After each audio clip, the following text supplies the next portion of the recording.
entre los almendros. Me dijo, tenía una reputación muy bien ganada, de intérprete certera de los sueños ajenos, siempre que se los contara en ayunas, pero no había advertido ningún augurio asiado en esos dos sueños de su hijo, ni en los otros sueños con árboles que él le había contado en las mañanas que precedieron a su muerte. Tampoco Santiago Nazar reconoció el presagio. Había dormido un poco mal y sin quitarse la ropa, y despertó con dolor de cabeza y con un sentimiento de estribo de cobre en el paladar, y los interpretó como de estragos naturales de la parranda de bodas que se habían prolongado hasta después de la media noche. Más aún, las muchas personas que encontró después que salió de su casa a las 6:05, hasta que fue destazado como un cerdo una hora después. Lo recordaban un poco somnoliento, pero de buen humor, y a todos les comentó de un modo casual que era un día muy hermoso. Nadie estaba seguro de si se refería al estado del tiempo. Muchos coincidían en el recuerdo de que era una mañana radiante con una brisa de mar que llegaba a través de los plantales, como era de pensar que lo fuera en un buen febrero de aquellas épocas, pero la mayoría estaba de acuerdo en que era un tiempo fúnebre, con un cielo turbio y bajo y en el denso olor de aguas dormidas, y que en el instante de la desgracia estaba cayendo una llovizna meduna, cada la que había visto Santiago Nazar en el bosque del sueño. Yo estaba respondiéndome de la parranda de la boda en el caso apostólico de María Alejandría Cervantes, y apenas sin despertarte, con el alboroto de las campanas tocando a rebato, porque pensé que las habían soltado en honor al obispo. Santiago Nazar se puso un pantalón y una camisa de lino blanco, ambas piezas sin almidón, iguales a las que se habían puesto el día anterior para la boda. Eran un atuendo de ocasión. De no haber sido por la llegada del obispo, se habría puesto un vestido de casqui y las botas de montar con las que se iba los lunes a el divino rostro, la hacienda de un ganado de que heredó su padre, y por el administraba con un muy buen juicio, aunque sin mucha fortuna. En él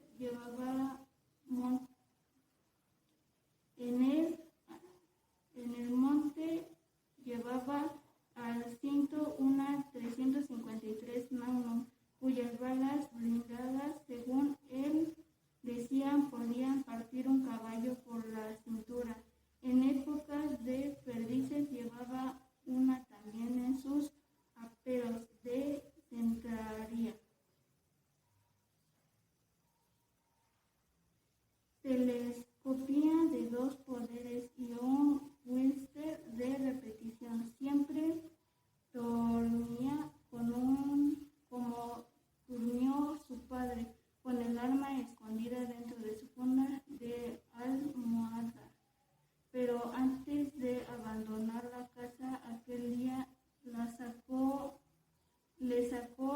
los proyectiles y la puso en la gaveta de la mesa de noche.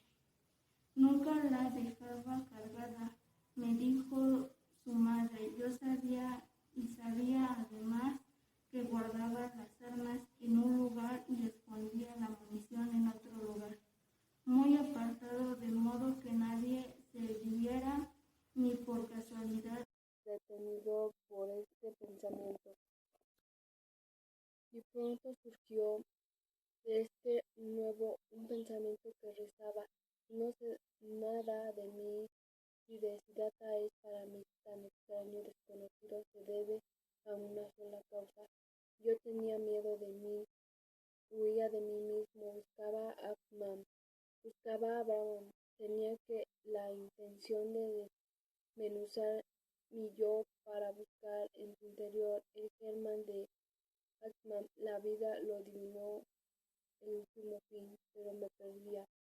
Siddhartha abrió los ojos y miró alrededor. De una sonrisa iluminaba su rostro y una profunda sensación de despertar, de lo que un largo sueño le recorría todo el cuerpo hasta la punta de los pies, y pronto volvió a recorrer, corrió veloz como un hombre que sabe lo que tiene que hacer.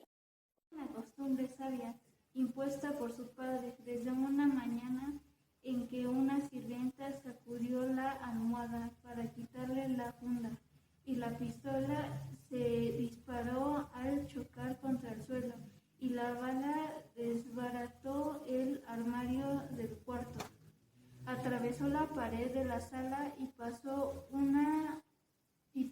con un estruendo una guerra por el comedor de la casa vecina y convirtió en polvo de yeso a un santo de tamaño natural en el altar mayor de la iglesia, al otro extremo de la plaza.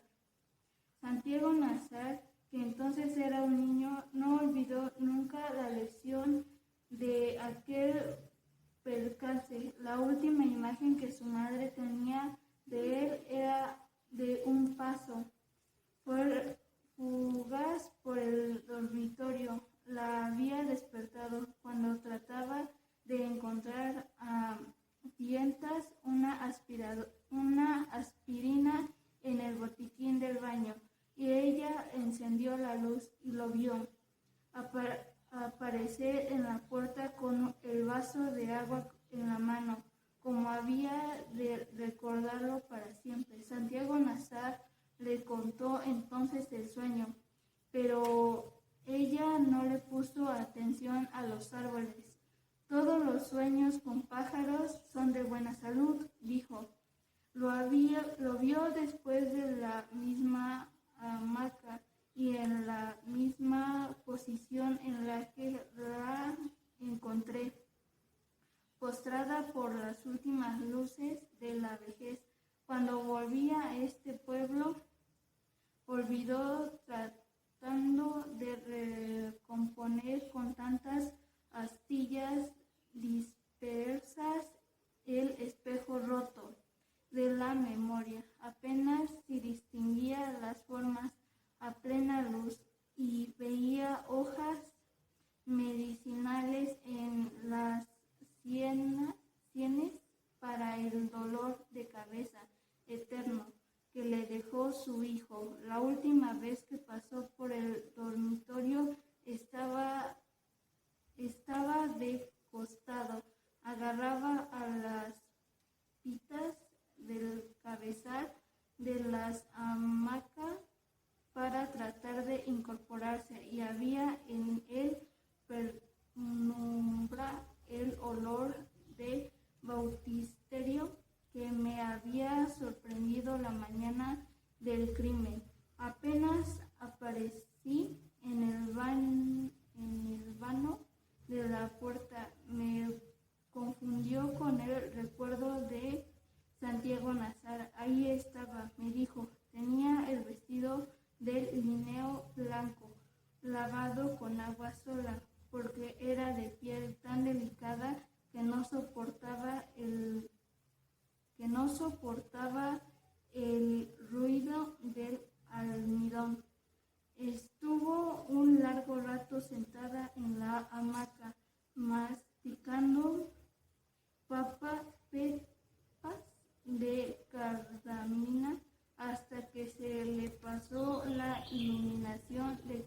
hijo había vuelto. Entonces suspiró: fue el hombre de mi vida.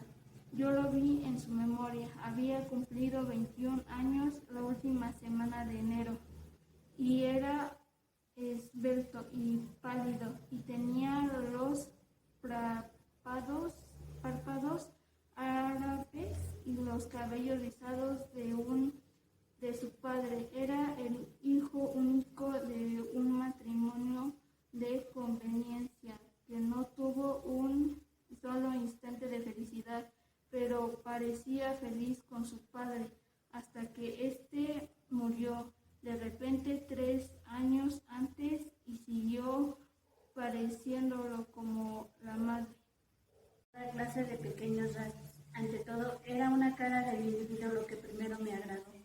Me gustaba, a pesar de aquellas impresiones de extrañeza. Era una cara quizás algo particular y hasta triste, pero despierta, muy inteligente y espiritual, y con todas las huellas de profundidad, cavilaciones, y a esto se agravaba para disponerme más a la reconciliación que su clase de cortesía y amabilidad, aun cuando parecía que le costaba un poco de trabajo. Estaba exenta de orgullo, al contrario, había en ello algo casi emotivo, algo como suplicante, cuya explicación encontré más tarde, pero que desde el primer momento me previno un tanto en su favor. Antes de acabar la inspección de las 2 habitaciones y de cerrar el trato, había transcurrido ya tiempo que yo tenía libre, y hube de marcharme a mi despacho. Me despedí y lo dejé con mi tía, cuyo volví por la noche, y me contó que el forastero se había quedado con las habitaciones y que uno de aquellos días habría de mudarse, que le había pedido no dar cuenta de su llegada a la policía, porque a él, hombre enfermizo, le era insoportable estar formalidades y andar de acá para allá en las oficinas de la policía, con las molestias correspondientes. Aún recuerdo exactamente cómo esto me sorprendía, y con prevenir a mi tía de que no había pasar de estas condiciones, precisamente a poco simpático y extraño que tenía el individuo, me parecía que se acomodaba demasiado bien este temor a la policía para no ser sospechoso. Expuso mi tía que no debía acceder a ningún modo y sin más ni más a esta rara presencia de un hombre totalmente desconocido,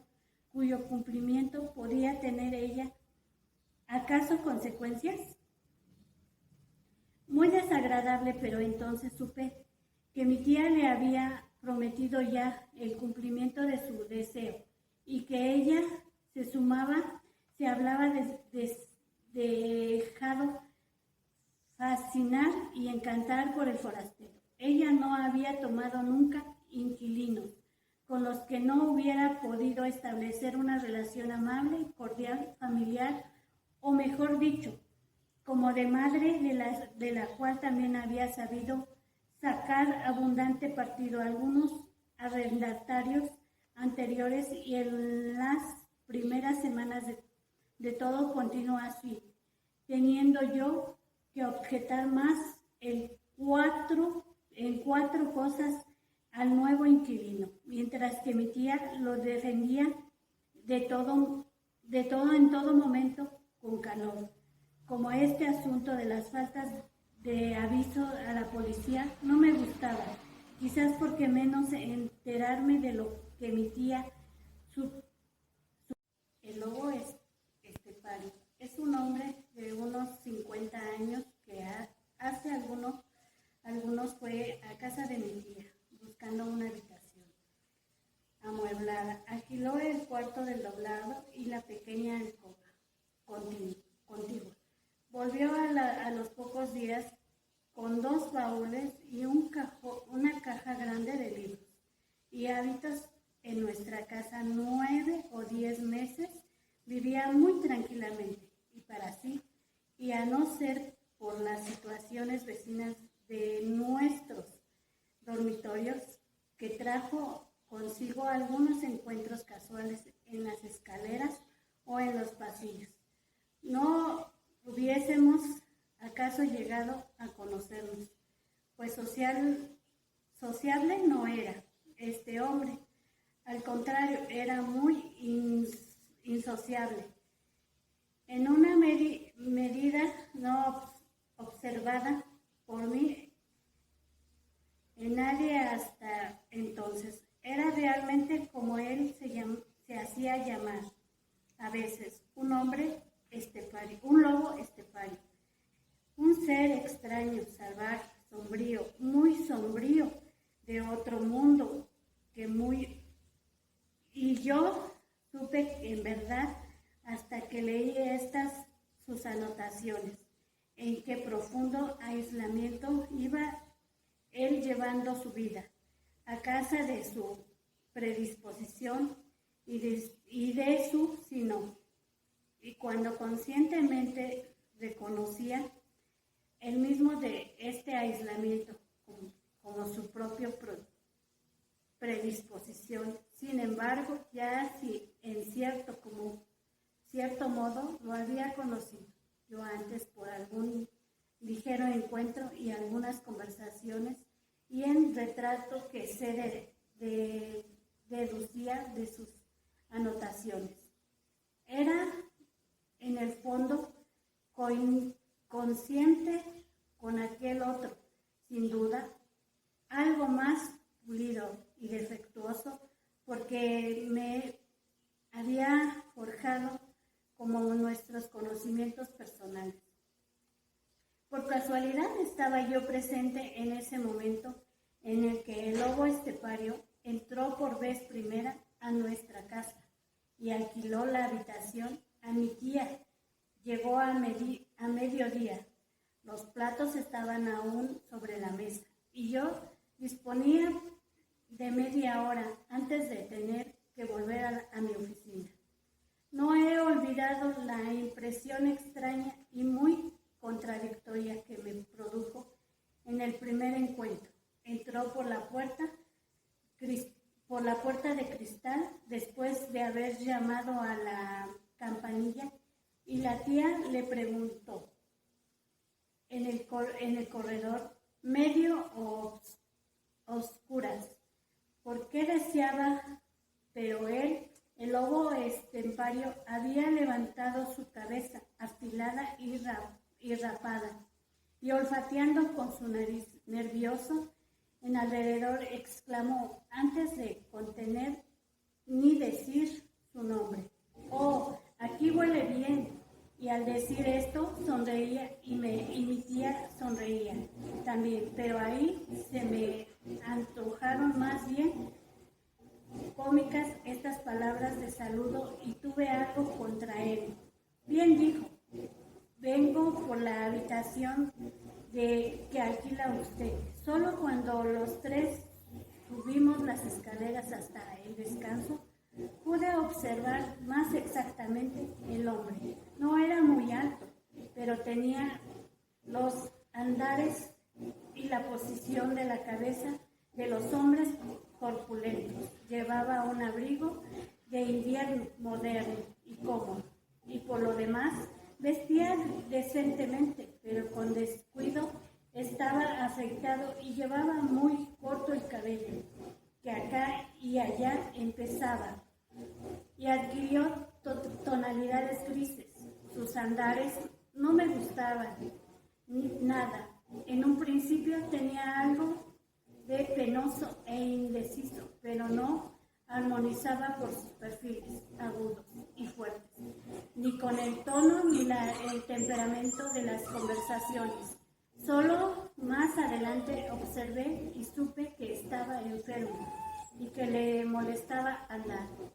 Con su sonrisa especial que entonces también me resultó desagradable. Pasó revista a la escalera, a las paredes, a las ventanas y a las altas escaleras.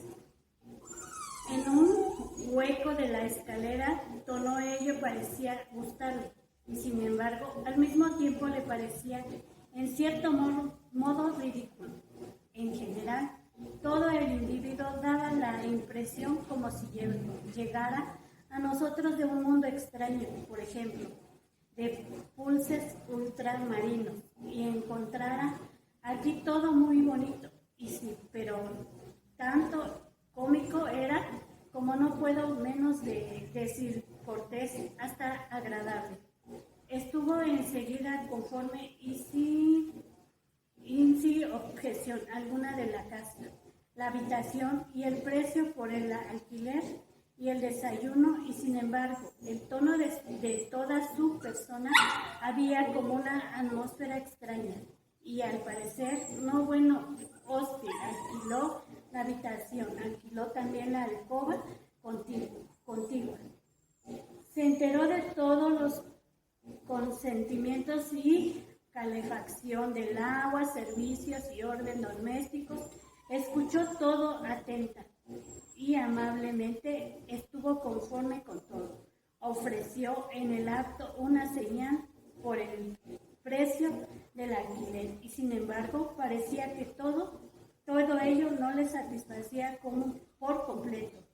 Se hallaba a su principio ridículo en todo aquello trato, y como si no lo tomara en serio, como si le fuera extraño y nuevo alquilar el cuarto y hablar en cristiano con otras personas, cuando él estaba ocupado en el fondo en cosas por completo diferentes. Algo así fue mi impresión, y ella hubiera sido desde luego muy mala y no estar estrepituzada. Capítulo 4. Despertar. Cuando Siddhartha abandonó el bosquecillo en el que quedaba el Buda, el perfecto, en el que quedaba Govinda, sintió que en aquel bosque dejaba también su vida pasada, que se separaba de él. Este sentimiento, que le llenaba por entero, le dio que pensar mientras caminaba lentamente. Pensó profundamente, como si dejara ir al fondo, en unas aguas profundas, hasta los fundamentos de este sentimiento, hasta ahí donde descansan las causas, pues el conocer las causas le parecía que era pensar, y sólo por este medio se convertiría en los sentimientos en conocimiento, y no se perderían, sino que se haría real y empezaría a brillar lo que hay en ellos. Mientras caminaba lentamente, Siddhartha meditó, comprobó que ya no era un joven, sino un hombre. Comprobó que algo se había desprendido de él, como la piel vieja de una serpiente, que ya no había en él algo que le había acompañado y había poseído durante toda su juventud. El deseo de tener maestro, de escuchar a los maestros, al último maestro que había encontrado en su camino, al más alto y sabio maestro, al santo. Al Buda también lo había abandonado, había tenido que separarse de él, no había podido aceptar su doctrina. El pensador iba caminando lentamente y se preguntaba qué es lo que esperaba aprender en las lecciones, en los maestros y no pudieron enseñarte, a pesar de lo mucho que te instruyeron. Y halló, lo que yo quería aprender era esencia y sentimiento del yo. Quería vencer y librarme del yo, pero no podía vencer sino engañarlo. No podía huir de él, sino solamente ocultarme ante él. En verdad que nada ha ocupado tanto mi pensamiento como mi yo, este enigma de vivir, de que yo sea uno separado y diferenciado de todos los demás, de que yo sea Siddhartha y de ninguna cosa en el mundo sé menos que de mí mismo, de Siddhartha. El pensador se detuvo en su lento caminar, detenido por este pensamiento, y pronto surgió de este nuevo un pensamiento que rezaba: no sé nada de mí, y de Siddhartha es para mí tan extraño y desconocido, se debe a una sola causa.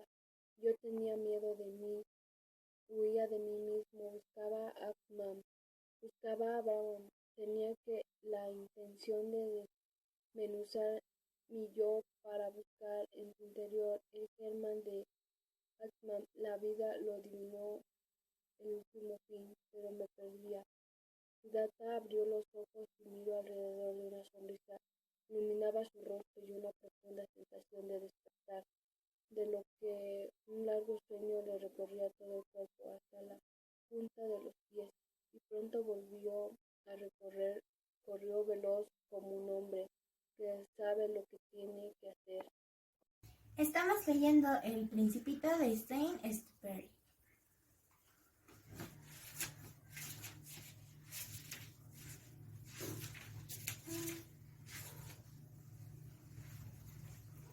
Cuando yo tenía 6 años, vi una vez en un libro sobre la selva virgen, que se llamaba Historias Vividas, una preciosa estampa. La imagen representaba una serpiente boa que se engullía en la fiera. Aquí tiene una copia del dibujo. El libro decía: las serpientes boas enguiñen su presa entera sin masticarla. Así duermen tranquilamente sin moverse durante los 6 meses que dura la digestión. Ello me lleva a reflexionar cuando sobre las aventuras de la selva, y a la vez logré trazar mi primer dibujo con un lápiz de color. Fue mi dibujo número 1 y era así. Mostré mi obra maestra a las personas mayores y les pregunté si mi dibujo les daba miedo. Ellos me respondieron: ¿por qué nos habría de aterrorizar un sombrero? Pero mi dibujo no representaba un sombrero, sino una serpiente boa que digería a un elefante. Dibujé entonces el interior de la serpiente boa a fin de que las personas adultas pudieran comprender, pues los adultos siempre necesitan explicaciones. Mi dibujo número 2 era así. Las personas mayores me aconsejaban abandonar el dibujo de serpientes boas. Yo mostraba su interior o su exterior, y que pusieran más interés en la geografía, en la historia, el cálculo y la dramática. Y así fue. Y fue así como abandoné a la temprana edad de 6 años una magnífica carrera de pintor. Descorazonado por el fracaso de mis dibujos número 1 y número 2, las personas mayores nunca comprenden por sí solas las cosas, y resulta muy fastidioso para los niños tener que darles continuamente explicaciones. Por lo tanto, tuve que elegir otro oficio y aprendí a pilotar aviones. Volé por casi todo el mundo y debo reconocer que la geografía me fue de gran utilidad. Gracias a ella, puedo reconocer a primer vistazo las tierras de China y distinguirlas de las de Arizona, por lo cual es de gran ayuda en caso de que uno llegue a encontrarse perdido en la oscuridad de la noche. Es así como me he relacionado con mucha gente seria, como he vivido mucho entre los adultos y los he visto muy de cerca, pero esto no me ha servido para cambiar mi opinión respecto a ellos.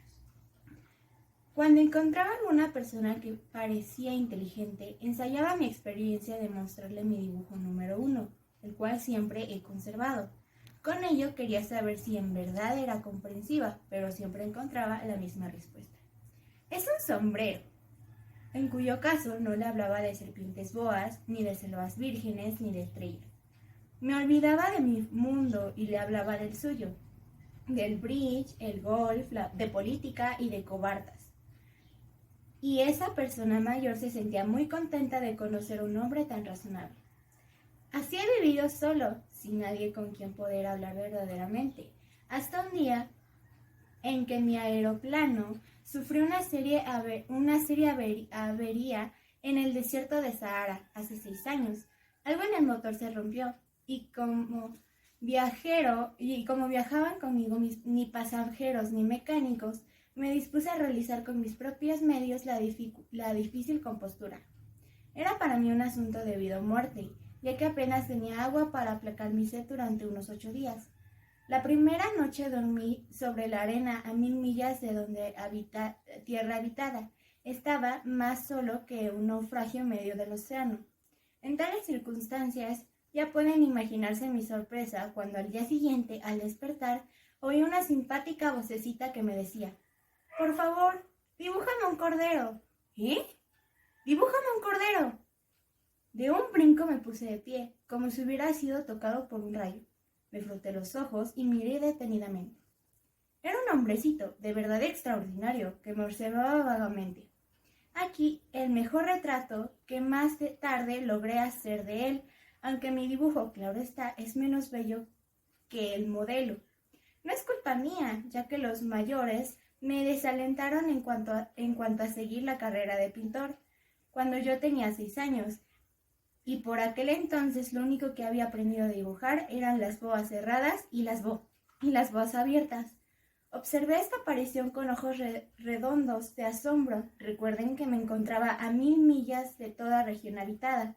No obstante, mi pequeño hombrecito no me pareció ni perdido, ni muerto de fatiga, ni de sed, ni de miedo. Lo había consumido suavemente con mi manera primitiva y extraña de vivir.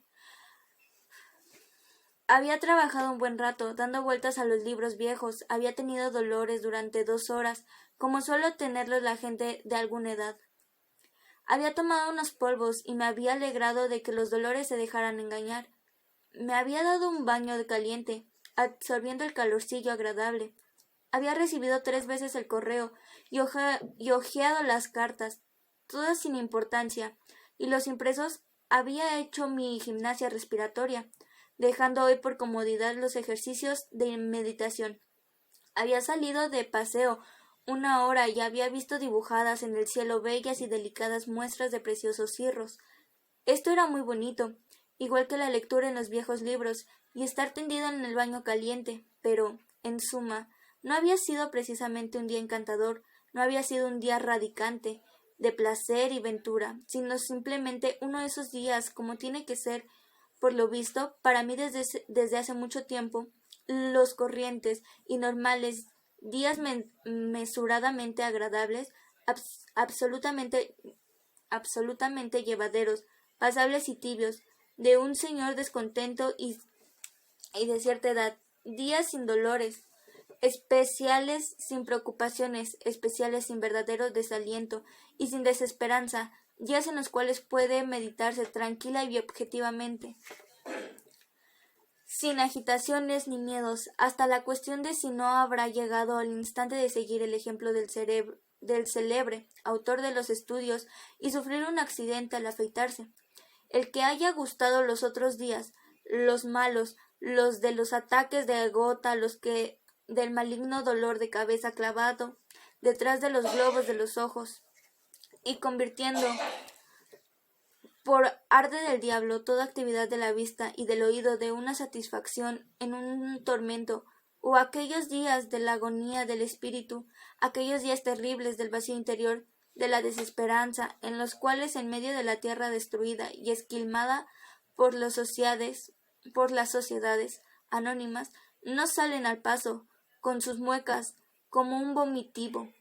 La humanidad y la llamada cultura, con sus fementidos brillos de feria, ordinario y de hojalata. Nada más. Había prohibido que por ninguna causa les interrumpiría en sus cacerías.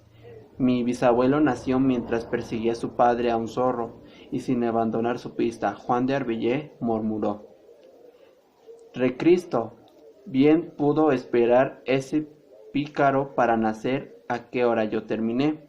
Su hermano Francisco se apasionaba aún más en su afición. Lo primero que hacía en cuanto le levaban para ver a los perros y los caballos, luego entreteniéndose disparando a los pájaros en torno del castillo hasta la hora de salir a casa mayor.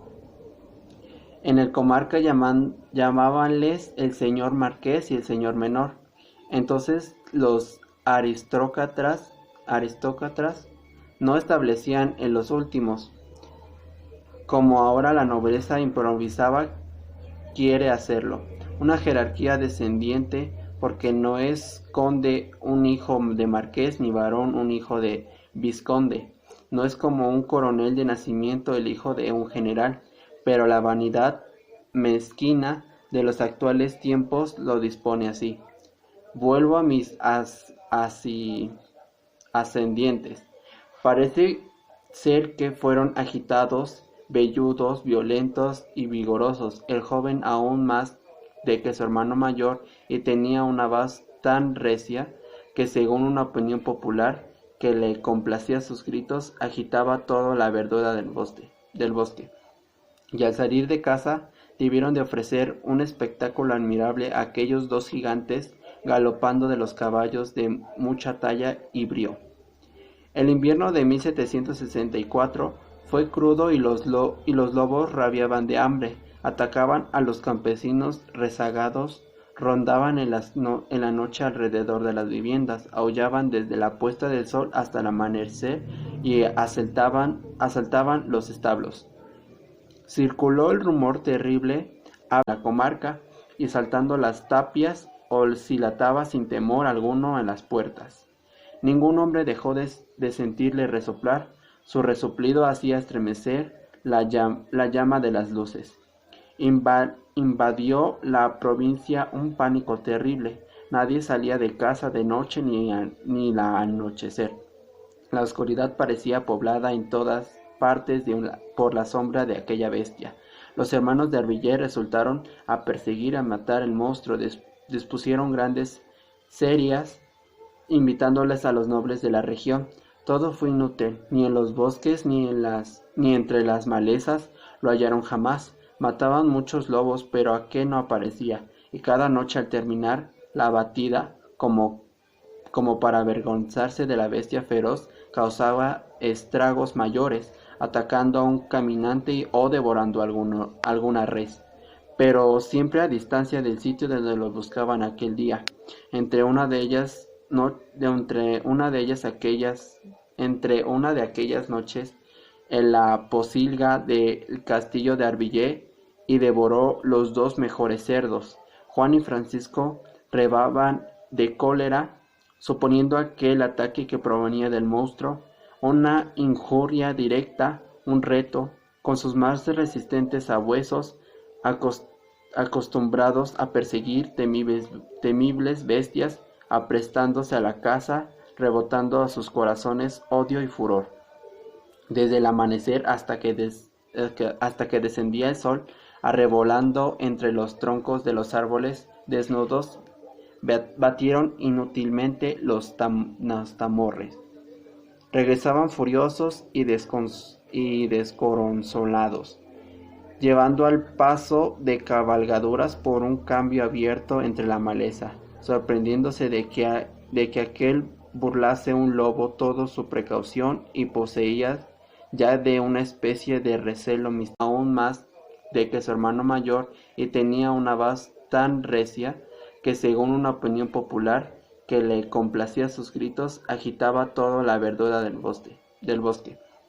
Y al salir de casa debieron de ofrecer un espectáculo admirable a aquellos dos gigantes galopando de los caballos de mucha talla y brío.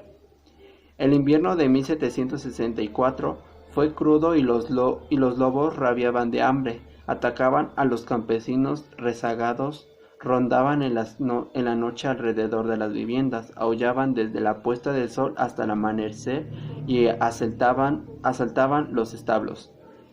Circuló el rumor terrible, háblase de un lobo colosal de pelo gris casi blanco, había devorado a niños y el brazo de una mujer, había matado a todos los mástiles de la comarca, y saltando las tapias oscilataba sin temor alguno en las puertas.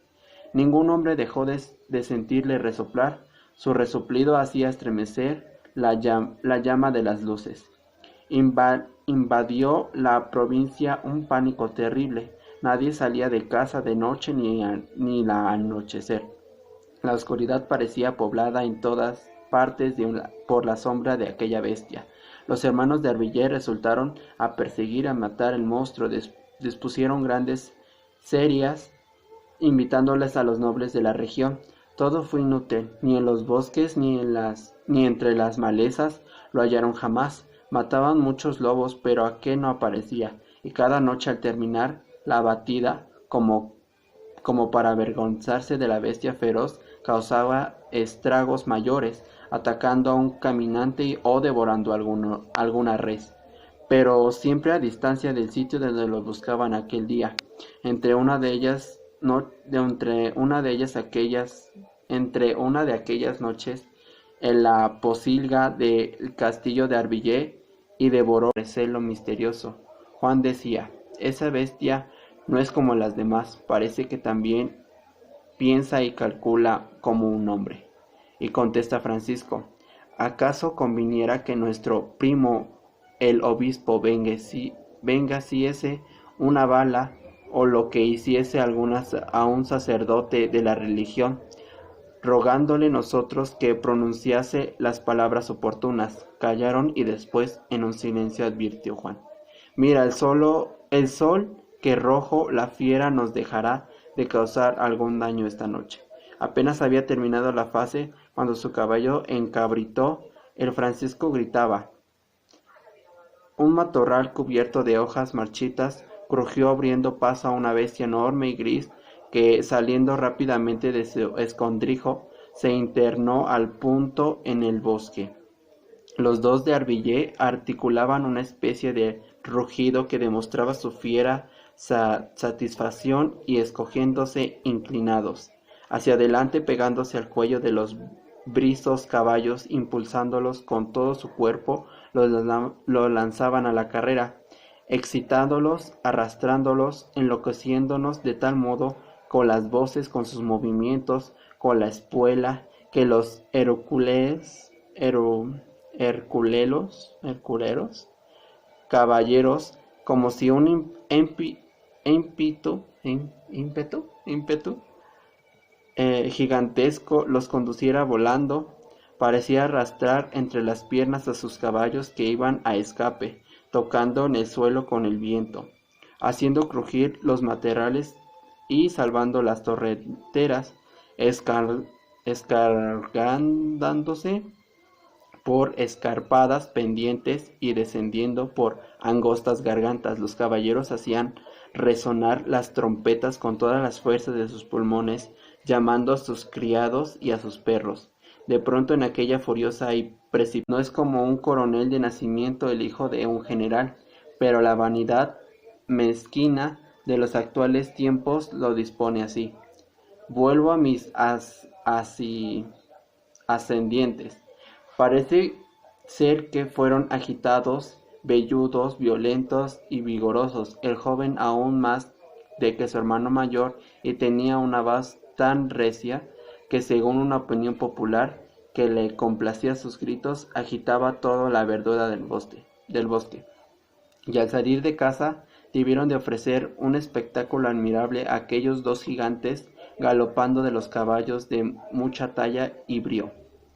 El invierno de 1764 fue crudo, y los lobos rabiaban de hambre, atacaban a los campesinos rezagados, rondaban en la noche alrededor de las viviendas, aullaban desde la puesta del sol hasta el amanecer y asaltaban los establos.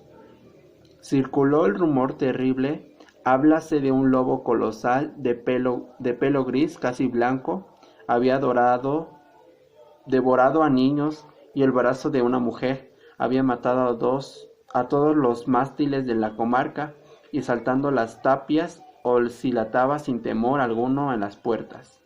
Ningún hombre dejó de sentirle resoplar. Su resoplido hacía estremecer la llama de las luces. Invadió la provincia un pánico terrible. Nadie salía de casa de noche ni la anochecer.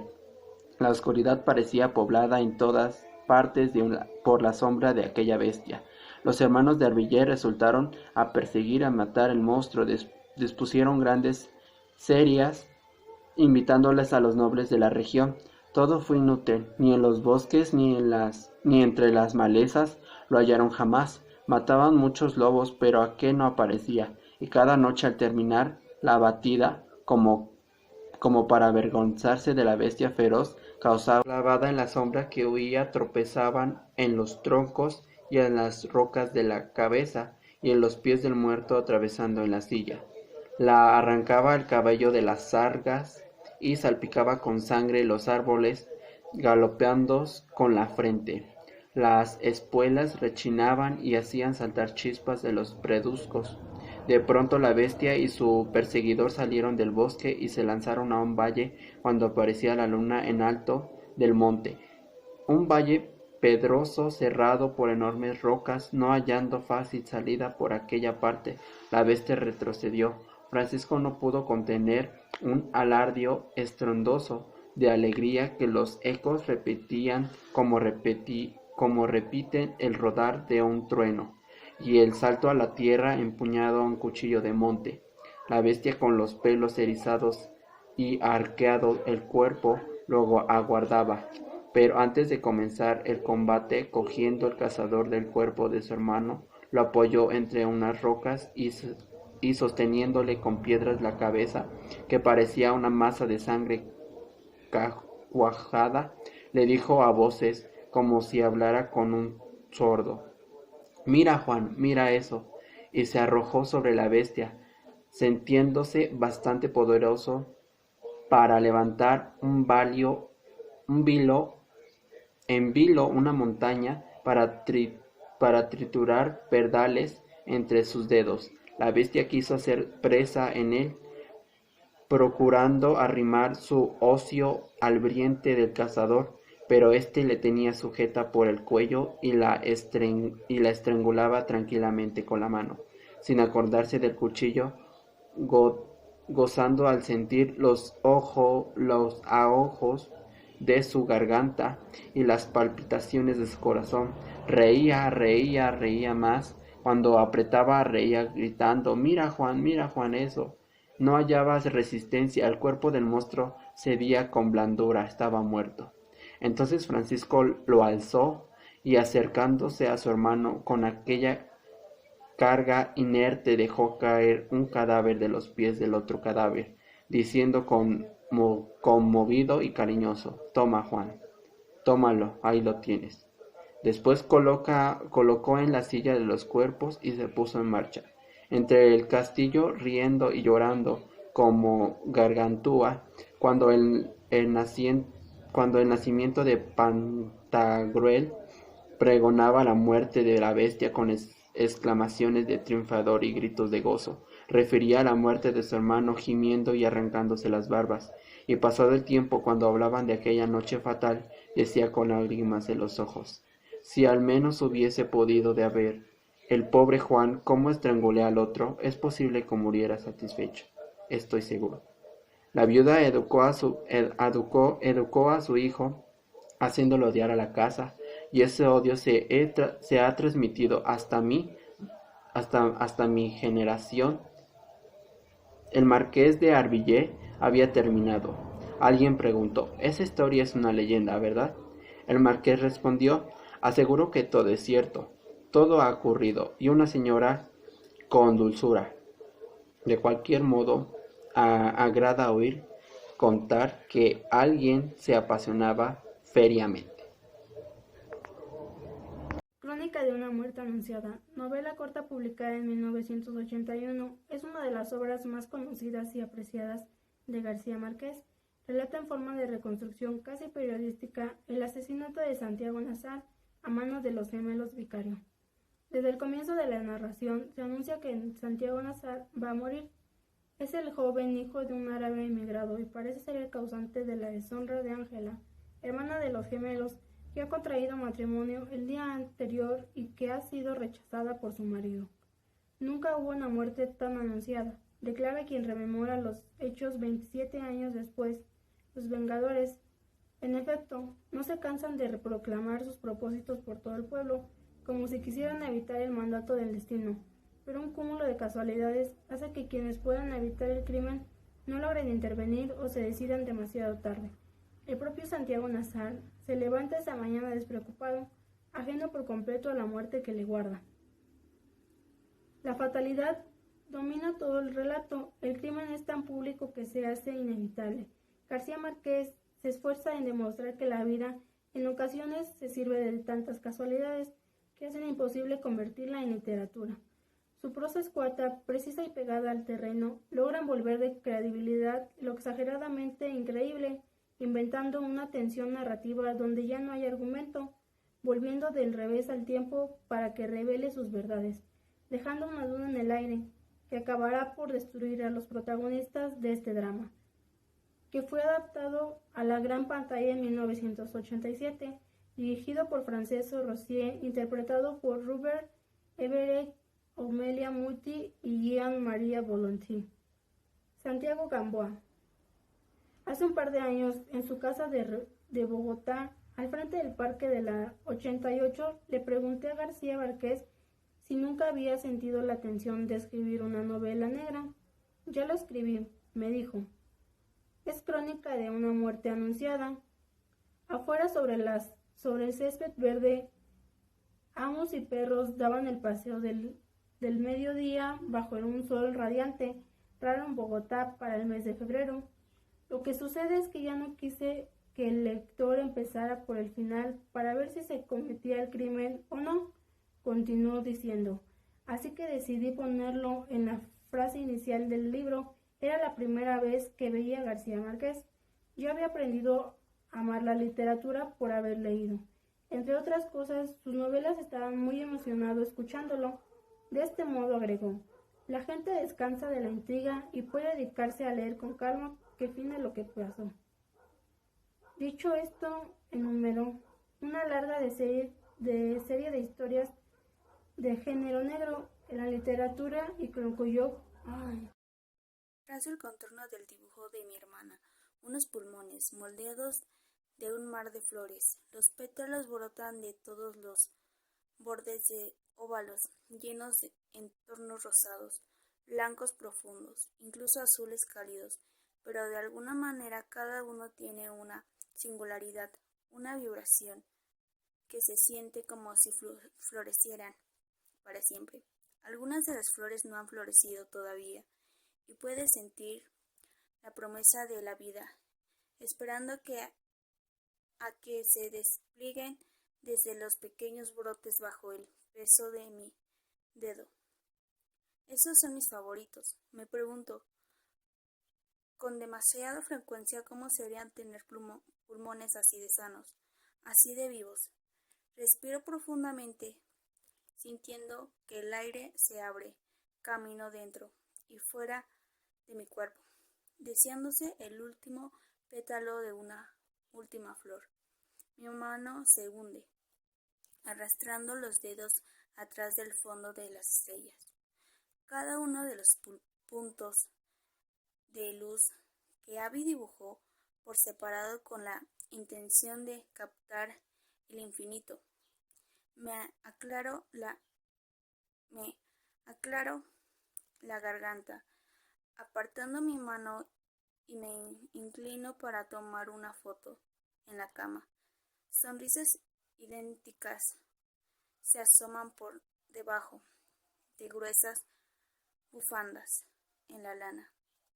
Las luces navideñas del parque en la calle brillan sobre nuestras cabezas.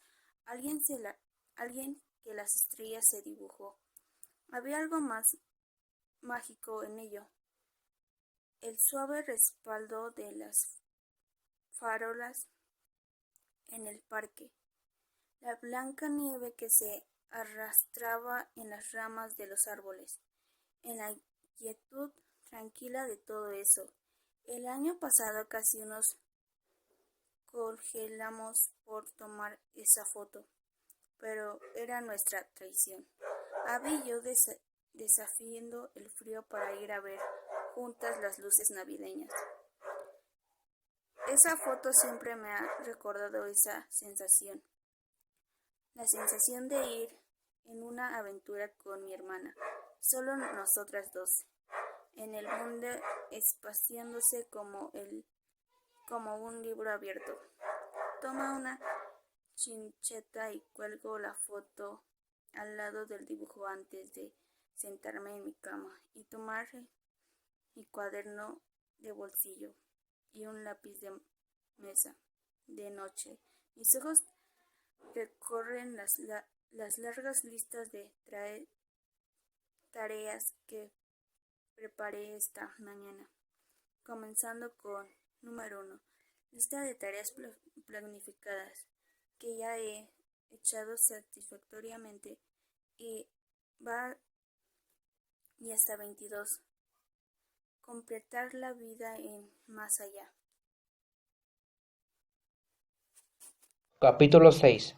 Entre los hombres niños. Sidar fue a casa del comerciante Kamaswami, una vivienda suntuosa, y unos criados le introdujeron en una habitación adornada con costosos tapices, donde esperó al amo de la casa. Kamaswami entró. Era un hombre vivo, ágil, de pelo recio y canoso, de ojos cautos, prudentes, de boca codiciosa. Se saludaron amistosamente amo y huésped. «¿Me has dicho?», empezó a decir el comerciante. «¿Qué quieres un Brahman, un hombre instruido? ¿Pero qué buscas? ¿Un empleo en casa de un comerciante? ¿Es que has caído en la pobreza, Brahman, para haberte obligado a solicitar un empleo?» «No», dijo Sidar, «no he caído en la pobreza ni he estado nunca en ella. Sabrás que vengo de los samanas con los que he vivido mucho tiempo. Si vienes de los samanas, ¿cómo puedes dejar de estar en la pobreza? Es que los samanas no carecen de todo». «Yo carezco de todo», dijo Sidar. Es como tú piensas. Ciertamente que carezco de todo. Sin embargo, carezco de todo voluntariamente.